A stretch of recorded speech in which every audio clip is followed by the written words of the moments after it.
So today we are reading Parsha Sisa, which the central story, of course, is that of the golden calf. Parsha begins with some descriptions still about the Mishkan.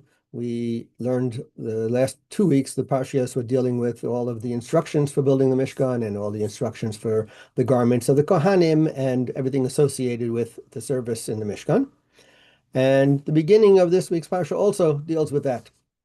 And then goes into the golden calf. But in between the section of the Mishkan and the section about the golden calf is a few verses that talk about Shabbos. In fact, the Kiddush that we say on Shabbos morning comes from this week's Parsha, V'shamru v'nei Yisrael, right, Esa Shabbos. That is coming from that section in this week's Parsha. There's about 5 or 6 verses that talk about Shabbos. In one of the parts that talks about, Torah uses the terms Ach es Shabbosai tishmaru, that you should observe my Shabbosim. Shabbososai as in plural, Shabbos, plural, because it's a sign, ki osi beini veinechem, it's a sign between me and you for the generations, lodas, to know ki ani Hashem mekadeshchem, that I am Hashem who sanctifies you. That's the verse. So this is going to talk a couple of things that I saw interestingly that are related to Shabbos and the Parsha they're talking about it. So the first thought that I saw was quoted by Rabbi Rosner, quoting Rabbi Nebenzahl, and he asks a question, which is, when we know that the world was created, in fact, in Pirkei Avos, we learn the world was created with 10 utterances. And Hashem created the world, created with 10 utterances. And the question is asked, why did he need to do 10? Why didn't he just do it one? Hashem could have just said, no, whatever, and one would have done it.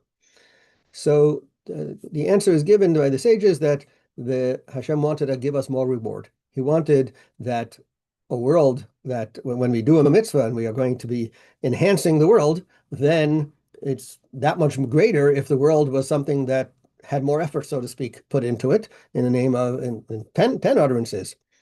And conversely, the flip side is also the negative. If someone sins and just destroying the world, then the punishment is that much greater for someone who is doing something that took 10 utterances to make as opposed to one.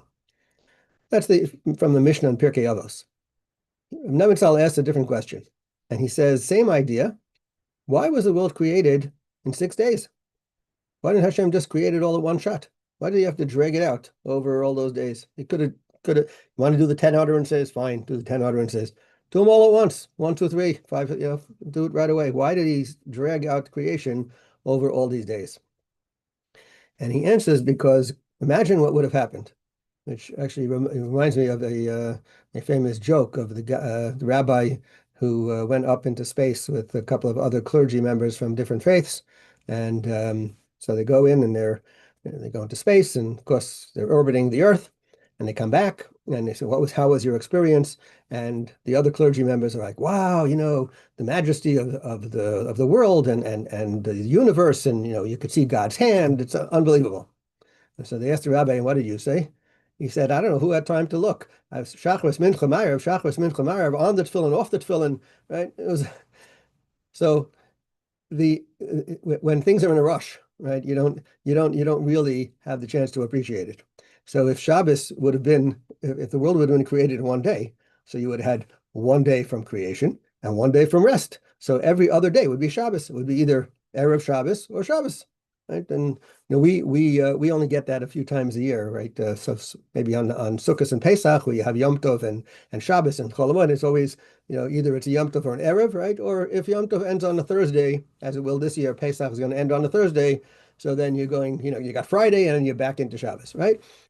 Very difficult, and no time to breathe and no time to think. So Hashem wanted it to be that we had balance, that we should appreciate everything more. We appreciate the weekdays, we appreciate Shabbos that much more, and that there would be a balance between Shabbos and the weekdays. And that's the answer that he gives. Nice idea. So another idea with that idea, the plural of the word Shabbos. So it says Shabbosai, my Shabbosim. So Rabbi Nissen Alpert explains, and he says that it's a little bit homiletic, that we can look at it that this is talking about there's a Rashi there that comments that Shabbos is more important than building the Mishkan, right? That the juxtaposition of, after we just talked about the Mishkan and now we're telling you about Shabbos, is letting us know that we don't override. You're going to get very excited about building the house of God, not on Shabbos. That's Shabbos is more important. It overrides it. So, but we use the term Shabbosai there. And he says, well, I have an idea that could be multiple Shabbosim in a sense. What does that mean?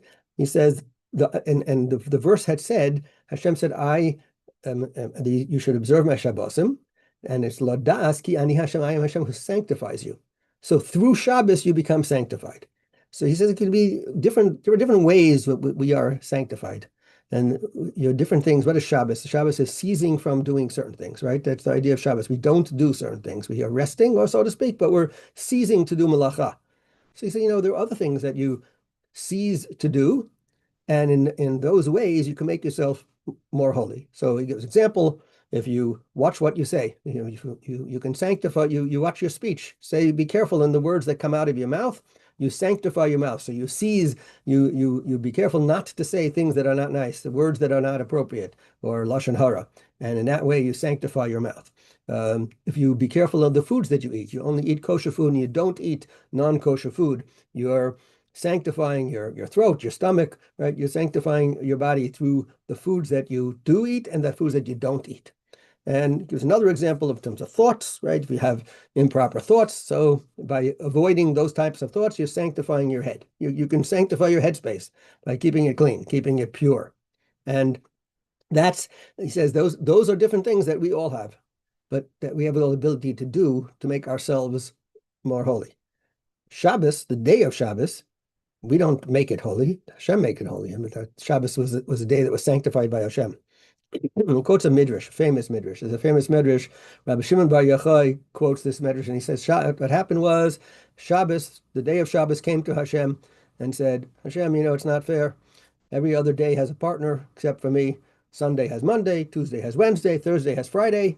I don't have a partner. It's not fair. And Hashem responded and says, Knesset Yisrael is your partner. The Jewish people, the congregation of Israel, that's your partner. The Jewish people are your partner.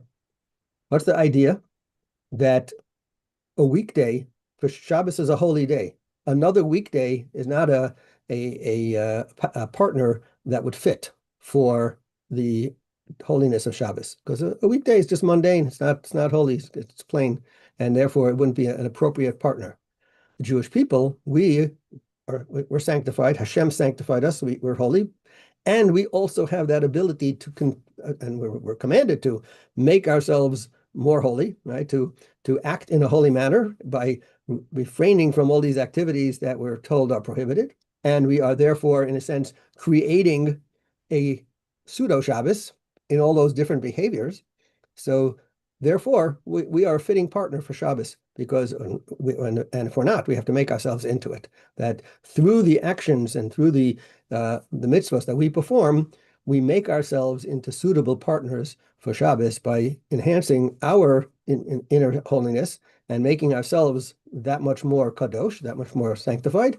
And in that manner, we become true and fitting partners for the holy day of Shabbos that Hashem has made into a holy day himself. And therefore, our actions and our behaviors are what can make us suitable partners for the day of Shabbos.